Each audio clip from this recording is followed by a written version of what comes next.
جن رہنماؤں کے نام ہوتے ہیں ان کی ملاقات نہیں ہو پاتی، اور پھر پی ٹی آئی کو ایک گلہ یہ بھی ہوتا ہے کہ جن کے نام نہیں ہوتے وہ خان صاحب کے ساتھ ملاقات کر کے آ جاتے ہیں۔ تیمور سلیم جھگڑا صاحب ہمارے ساتھ موجود ہیں، منی ایشوز پر ان سے گفتگو کرتے ہیں۔ جھگڑا صاحب بہت شکریہ وقت نکالنے کا۔ یہ تقریباً آپ دیکھ لیں تو جب سے خان صاحب اندر ہیں ملاقاتوں کا معاملہ اور اس پر آپ کے تحفظات ابھی بھی برقرار ہیں، آج بھی شاید آپ کا بھی نام تھا، آپ لوگ گئے، کیا کنوے کیا گیا ہے؟ عدالتی احکامات کے باوجود یہ تاثر درست ہے کہ آپ کو ملاقات نہیں کرنے دی جا رہی؟ دیکھیں میرے خیال میں یہی جو سچویشن ہے نا، آپ کو جو ہے وہ پاکستان کی ایکچوئل جو صورتحال ہے لاقانونیت کی، وہ آپ کو بتا دیتی ہے، اور یہ بھی آپ کو بتا دیتی ہے کہ عوام کا جو ہے وہ ریاست پہ کتنا ٹرسٹ ہونا چاہیے یا نہیں ہونا چاہیے۔ 2 بار میری ملاقات ہوئی، ایک بار الیکشن کے بعد اور ایک بار جولائی میں۔ اس کے بعد میرے خیال میں جنوری میں تقریباً 5 ہفتے خان صاحب نے بلایا۔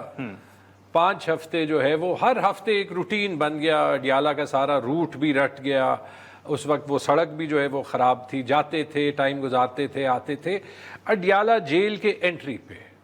آج دوبارہ خان صاحب نے بلایا تھا، بلکہ میرے ساتھ جو کچھ اور کے پی کی لیڈرشپ تھی جو میرے ساتھ ابھی جو خبریں آ رہی ہیں کہ گنڈا پور صاحب کی ملاقات ہو گئی اور وہ ملاقات کر کے باہر آ گئے ہیں۔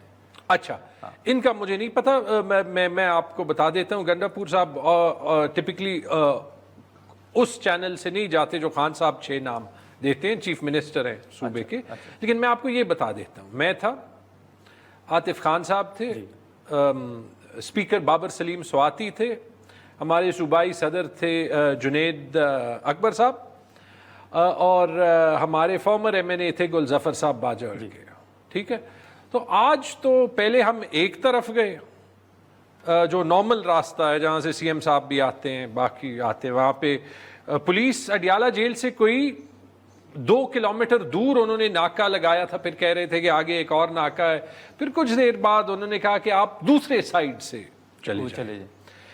تو یہ جنوبی سائیڈ ہے اڈیالہ روڈ کا، شمالی سائیڈ پہ گئے، وہاں بھی 2 کلومیٹر دور ناکہ لگا ہوا ہے، ٹرکس جو ہیں وہ 2 روڈ کو بلاک کرنے کے لیے، پولیس والے آپ کو کہتے ہیں کہ ہم جو ہے وہ نام سوچتے ہیں، یہ ایک پبلک سڑک ہے، یہ نہ تو اڈیالہ جیل میں کسی کو یہ حق ہونا چاہیے کہ ایک اگر قانونی ملاقات ہے کسی کی بھی تو وہ روک دیں، اس سے 2 کلومیٹر دور پبلک سڑک کو بلاک کرنا، وہاں لوگوں کو ڈھونڈنا، کوئی چارج نہیں ہے، آپ ملاقات نہیں کر سکتے، ہم پوچھ رہے ہیں، پھر اینڈ میں وہ وہی پولیس والوں کے شرم سے جو شکلیں ہوتی ہیں وہ لٹک رہی ہوتی ہیں۔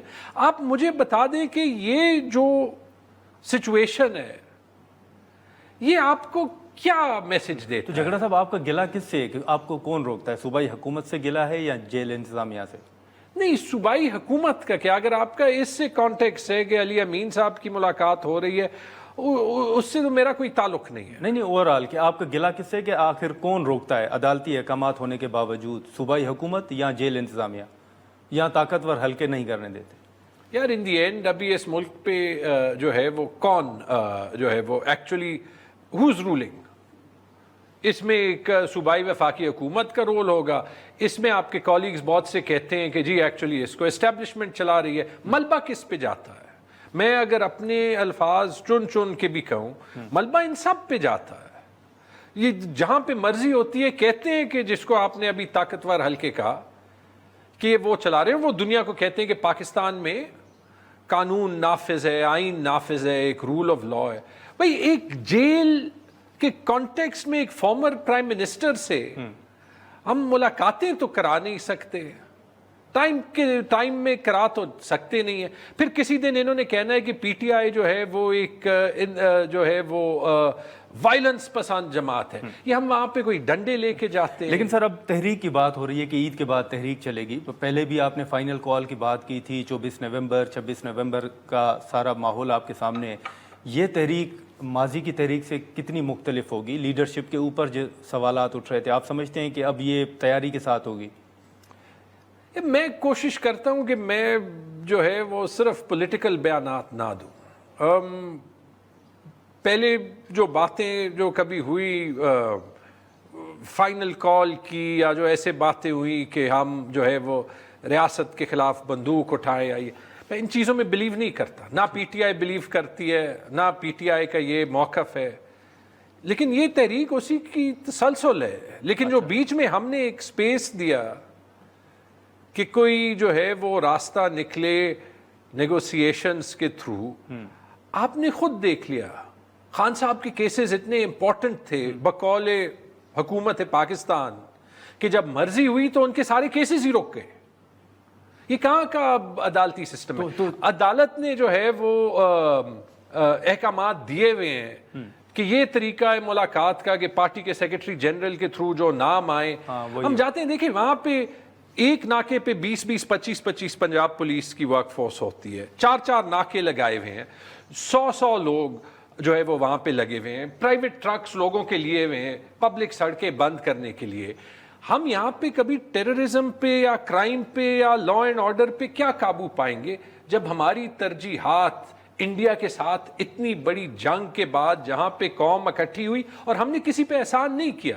ہمارا ملک ہے جو ہم پہ الزام لگتا تھا اسی حکومت سے جو کہ ایک منتخب حکومت بھی نہیں ہے کہ جی یہ دیکھیں یہ یہاں پہ ٹریٹرز ہیں، یہ یہاں پہ ٹریٹرز ہیں، بغیر کچھ پوچھے بغیر کچھ کہے when it was time to stand behind the army and behind the country ہم ان کے پیچھے کھڑے. ناظرین یہاں پر ایک شارٹ بریک لیتے ہیں اور بریک کے بعد یہیں سے گفتگو کو آگے بڑھاتے ہیں. پروگرام میں ایک بار پھر خوش آمدید. آپ کو کیا لگتا ہے کہ یہ جو تحریک میں تھوڑی بہت تاخیر ہوئی ہے، کیا یہ حقیقت ہے کہ بیچ میں خان صاحب کو ریچ آؤٹ کیا گیا تھا، کوئی ملاقات ہوئی تھی، اس وجہ سے ہی آپ بھی تھوڑے ریلیکس تھے، کمفرٹیبل تھے، اور اب کیونکہ یہ معاملہ آگے نہیں بڑھ سکا تو اب آپ تحریک کی طرف جا رہے ہیں کیونکہ حکومت تو تردید کر رہی ہے کہ خان صاحب کے ساتھ کسی نے ملاقات نہیں کی اور نہ ہی ہم نے کوئی آفر کی. عمران خان بھی تردید کر رہے ہیں. یہ بات نہیں ہے میرے خیال میں. 3-4 باتیں ہیں. میرے خیال میں سب سے ضروری بات تو شاید یہ ہے کہ میرے خیال میں یہ نظام افورڈ ہی نہیں کر سکتا. یہ دوسروں کو تو بھاشن دے سکتا ہے لیکن خود یہ افورڈ نہیں کر سکتا کہ 2024 کے الیکشن کا کوئی آڈٹ ہو یا سچائی سامنے آئے. سچائی سامنے ہے، آفیشلی نہیں سامنے لا سکتے. یہ خود افورڈ نہیں کر سکتا کہ 26 نومبر کو جو ہوا ہے سچائی سامنے لائے. یہ مریم نواز شریف کا بیان ہے کہ انڈیا نے جنگ کی ہے لیکن اس سے زیادہ ظلم پی ٹی آئی نے 9 مئی کو کیا ہے. یہ بھی افورڈ نہیں کر سکتا کہ 9 مئی جیسے واقعے پہ ایک انڈیپینڈنٹ تحقیق ہو. یہ بھی افورڈ نہیں کر سکتا کہ ہمارا جو جوڈیشل نظام ہے وہ ایک آزاد جوڈیشری کی طرح چلے. یہ بھی افورڈ نہیں کر سکتا کہ جو ہماری بیوروکریسی ہے، اور اس میں میں سول بیوروکریسی اور پولیس کا نام لیتا ہوں، مجھے ترس آتا ہے ان لوگوں کی شکل دیکھ کے کہ آپ تنخواہ لیتے ہوئے آپ کا کام ہے جنا کا. قائد اعظم کا کال ہے جنا ہاؤس کے ایونٹس پہ کتنا زیادہ جنا کا نام استعمال کیا گیا نا.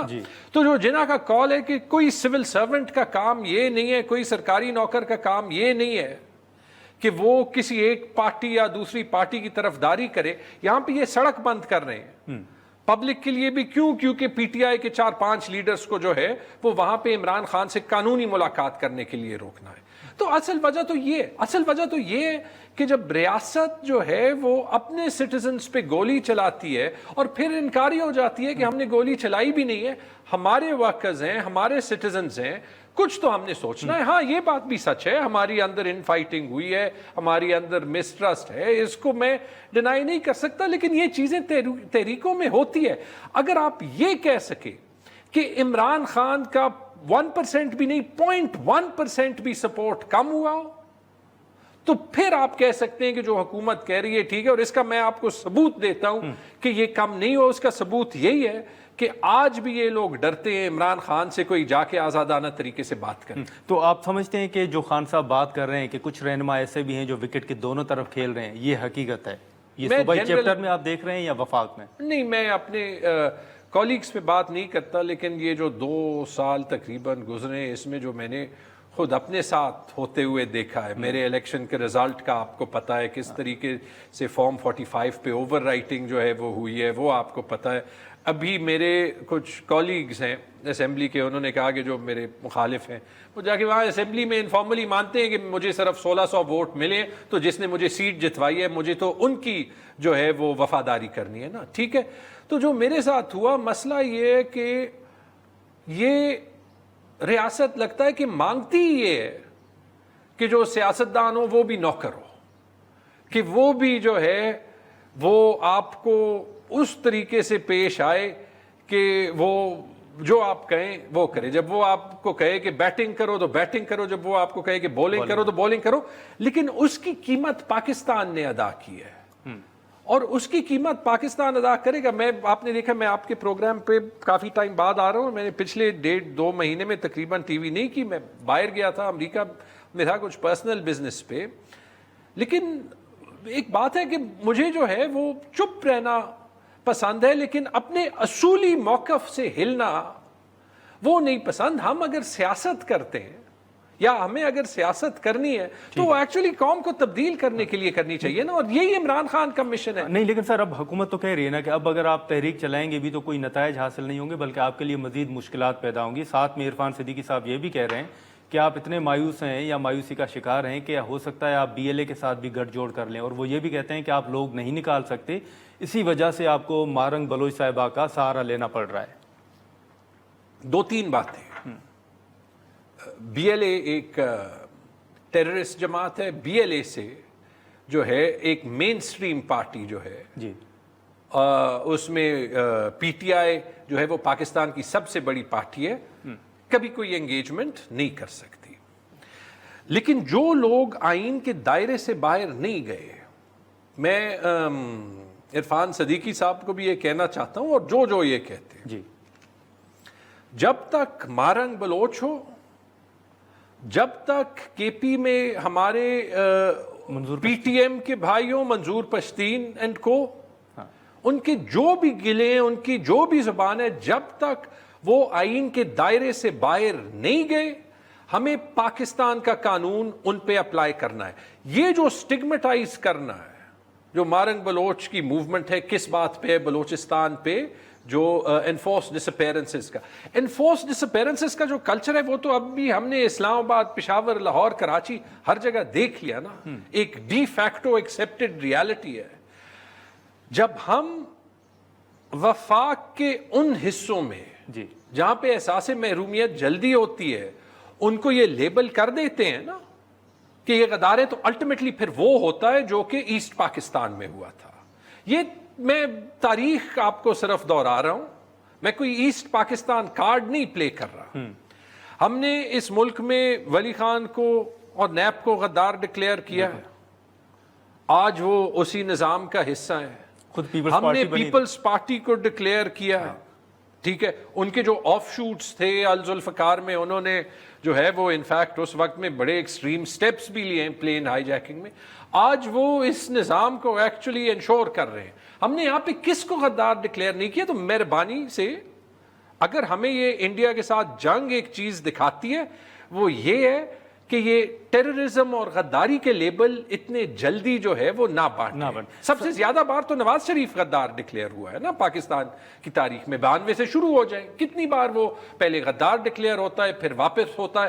لیکن پریگمیٹک سیاست جو ہے وہ یہ کہتی ہے کہ جی جو باہر ٹائم ہے وہاں پہ کچھ سمجھوتا کر لو, اندر آ جاؤ تو پھر سے جو ہے وہ اپنی فائدے کے لیے سیاست کرو. پاکستان بیچ میں بھول جاتا ہے. ایک آخری سوال ہوگا جھگڑا صاحب کہ اب ہمیشہ ایک آپ کو گلا رہتا ہے کہ حکومت بات نہیں کر رہی یا انگیج نہیں کر رہی. ہم تو تیار ہیں, حکومت بھی یہی بات کرتی ہے. اور ابھی بھی اگر چیف الیکشن کمشنر کی اپائنٹمنٹ کے حوالے سے دیکھیں تو پرائم منسٹر صاحب نے 2 مرتبہ رابطہ کیا ہے. اپوزیشن لیڈر صاحب کی جانب سے اب اسپیکر صاحب کو خط لکھا گیا ہے کہ آپ پارلیمنٹری کمیٹی تشکیل دے دیں. تو اب اس سے یہ واضح ہو گیا کہ اپوزیشن لیڈر صاحب پرائم منسٹر صاحب کے ساتھ بیٹھنا نہیں چاہتے, بلکہ یہ فیصلہ پارلیمنٹری کمیٹی میں ہوگا. دیکھیں ایک ماحول بنائے. مجھ سے اس رات بھی جو ہے وہ پوچھا کہ انہوں نے خود کہا, جو PMLN کے ریپرزینٹیٹیو تھے, کہ جی دیکھیں اس جنگ کے بعد تو PTI کی پوزیشن خراب ہو گئی. بھائی PTI کی پوزیشن کیوں خراب یا کمزور ہو گئی؟ آپ نے نیریٹو بنایا تھا کہ ان کے پاس دینے کا کچھ نہیں ہے. میں نے کہا حکومت کے پاس دینے کا کیا ہے؟ حکومت ہمیں عمران خان سے ملاقات انشور کرا سکتی ہے, وہ تو یہ بھی نہیں کرا سکتی ہے. وہ تو اپنے منسٹر بھی نہیں سلیکٹ کر سکتی ہے. اچھا, آپ خود کہتے ہیں انٹیریئر منسٹر سے شروع ہو کے انٹیریئر ایڈوائزر سے لے کے ان کے سینیٹرز لے کے فائنانس منسٹر سے لے کے رانا ثناءاللہ کیا کہتے ہیں کہ یہ کس کے بندے ہیں؟ کہتے ہیں ہمارے بندے تو نہیں ہیں. ٹھیک ہے, تو جو حکومت اپنے منسٹرز نہیں سلیکٹ کر سکتی, جو حکومت نیگوسیشن کمیٹی کی عمران خان سے ملاقات نہیں کرا سکتی, وہ کیا کرے گی؟ لیکن آنیسٹلی میں ان میں دوبارہ یہ کہتا ہوں, ایک as a P T I ریپرزینٹیٹیو ہو نہیں سکتا کہ میں ہلوں, ملاقات کرائیں نہ کرائیں, لیکن دوسری چیز نقصان جو بھی یہ کر رہا ہے پاکستان. چلے ٹھیک ہے. جگڑا صاحب بہت شکریہ سر وقت نکالنے کا. ناظرین, تیمور سلیم جگڑا صاحب کو آپ نے سنی. ہم یہاں پر ایک شارٹ بریک لیتے ہیں اور بریک کے بعد ہمایوں اختر خان صاحب ہمیں جوائن کریں گے. پروگرام میں ایک بار پھر خوش آمدید. ناظرین, خرم دستگیر صاحب اور تیمور سلیم جگڑا صاحب کی گفتگو آپ نے سنی. اس وقت ہمارے ساتھ موجود ہیں ہمایوں اختر خان صاحب, سابق وفاقی وزیر ہیں. ہمایوں صاحب بہت شکریہ سر وقت نکالنے کا. ہم گفتگو کر رہے تھے ملک میں سیاسی استحکام کے حوالے سے اور جو اس وقت چیلنجز خاص طور پر حکومت کو درپیش ہیں یا جن چیلنجز کا پی ٹی آئی ذکر کر رہی ہے. اب اس وقت سر اگر آپ دیکھیں تو پرائم منسٹر صاحب چیف الیکشن کمشنر کی اپوائنٹمنٹ کے حوالے سے بات کر رہے ہیں, لیکن پی ٹی آئی چاہ رہی ہے کہ ان سے بات نہ ہو اور پارلیمنٹری کمیٹی میں یہ فیصلہ ہو. اور اسی کے ساتھ ساتھ حکومت چاہ رہی ہے کہ سیاستدانوں کے ساتھ بات کریں اور پی ٹی آئی کا یہ موقف ہے کہ اسٹیبلشمنٹ کے ساتھ بات ہونی چاہیے. تو آپ کی نظر میں سر کون کہاں پر کیا غلطی دہرا رہا ہے؟ جیسے ہمیشہ کہا جاتا ہے کہ سیاستدانوں نے ماضی کی غلطیوں سے نہیں سیکھا. میری نظر میں جی ہمیں یہ نہیں بولنا چاہیے.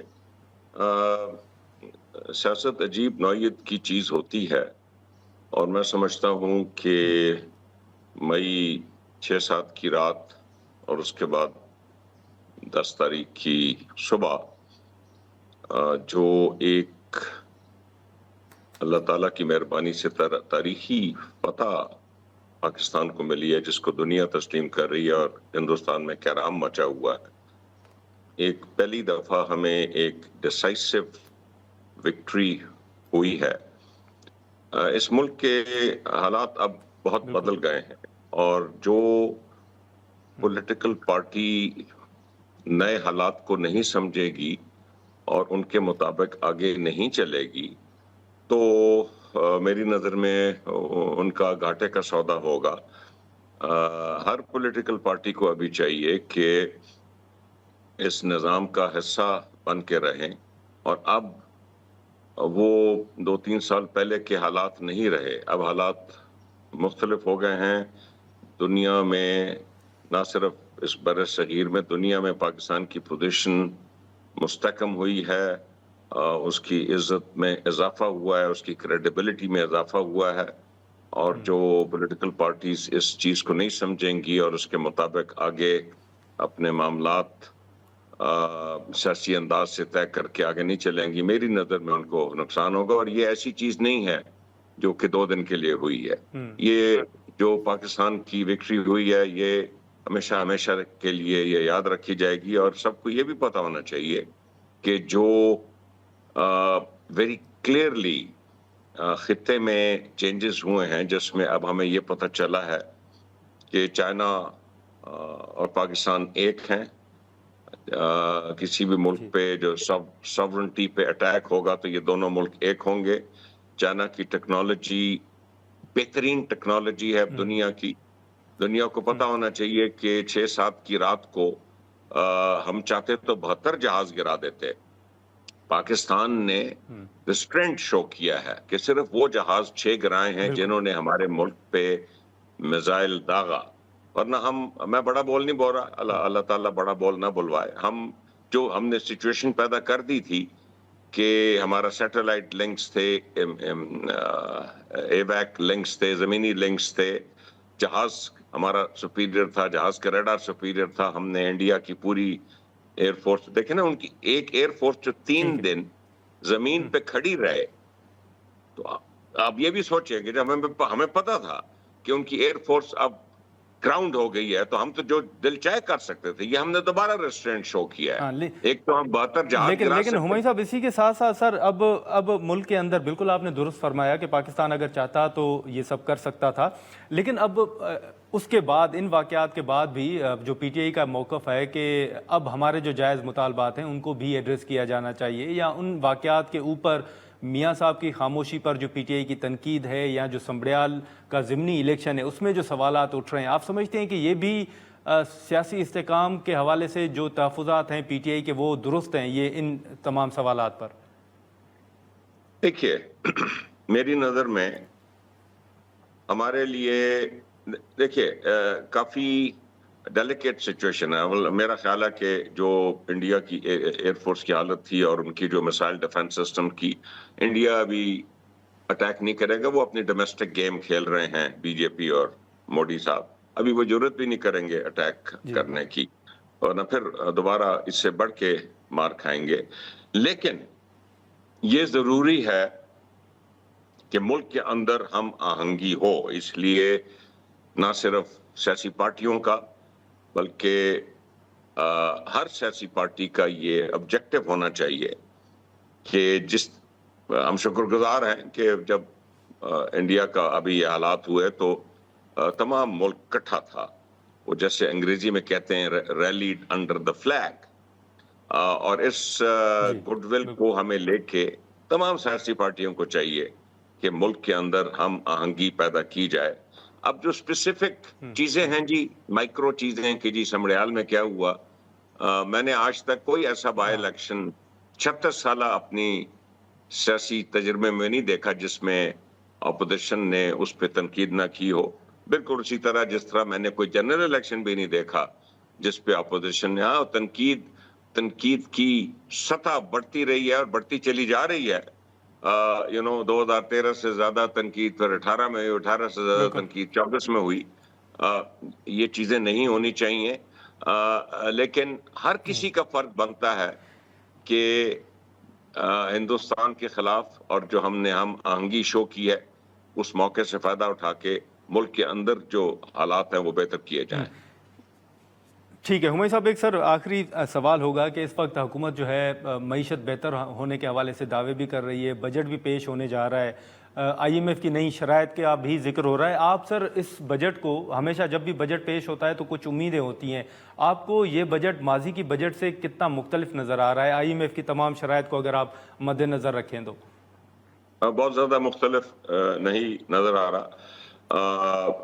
جو چیلنجز ہیں، جو کم از کم میں ایک آبزرور کے لحاظ سے جس کا پارلیمانی اور کابینہ کا تجربہ ہے اور جو کچھ اقتصادیات سمجھتا بھی ہے، میں سب سے پہلے دیکھوں گا کہ پاکستان کی جو بند انڈسٹری پڑی ہے اس کے بارے میں کیا اقدامات کیے جا رہے ہیں. وہ تو ایسٹ ملک میں موجود ہے، اس میں تو نہ کوئی امپورٹ ہونی ہے مشینری، نہ لیبر چاہیے، وہ موجود ہے ایسٹ. وہ کھلنی چاہیے تاکہ جو سب سے بڑا ٹیکس ریونیو آتا ہے وہ انڈسٹری سے آتا ہے. سب سے زیادہ نوکریاں انڈسٹری پیدا کرتی ہے اور ایکسپورٹس انڈسٹری کی وجہ سے بڑھتے ہیں. دوسرا، یہ جو ہمارے خرچے بے شمار ہیں، یہ جو ہماری اسٹیٹ اونڈ انٹرپرائزز ہیں جو 2006 کے بعد 19 سال سے کوئی پرائیویٹائزیشن نہیں ہوئی، جو ایک بلیک ہول ہے جس میں اربوں روپے ہمارا ضائع ہو رہا ہے، اس کے بارے میں کیا اقدامات کیے جاتے ہیں. تیسرا، جو ہمارا سب سے بڑا خرچہ ہے وہ ہمارا سود ہے. ایسے کیا اقدامات کیے جاتے ہیں ڈیٹ ریسٹرکچرنگ کے مد میں کہ وہ ہمارا سود کم ہو. اور جو طبقات 78 سال سے کوئی ٹیکس نہیں ادا کر رہے، جو مڈل مین ہے سروس سیکٹر میں، اور جو مڈل مین ہے یہ جو ہمارے مل اونرز ہیں ان سے زیادہ امیر ہیں، ٹیکس ہی کوئی نہیں دیتے، یا جو طبقات ابھی تک ٹیکس نہیں ادا کر رہے اس ملک میں، ان کے بارے میں کیا اقدامات کیے جاتے ہیں. اور کسان جو پچھلی 2 فصلیں، گندم کی فصل بڑی اہم فصل ہے پاکستان میں، کسان جو 2 فصلوں میں رڑ گئے ہیں، خرچے پورے نہیں ہو رہے، فاقوں کی نوبت آ گئی ہے، ان کے لیے کیا اقدامات اٹھائے جاتے ہیں. میں تو یہ چیزیں دیکھوں گا جی. چلیں ٹھیک ہے ہمایوں صاحب، بہت شکریہ وقت نکالنے کا. ناظرین، خرم دستگیر صاحب، تیمور سلیم جھگڑا صاحب اور ہمایوں اختر خان صاحب کی گفتگو آپ نے سنی. آج کے پروگرام میں اتنا ہی، اجازت دیجیے، اللہ حافظ.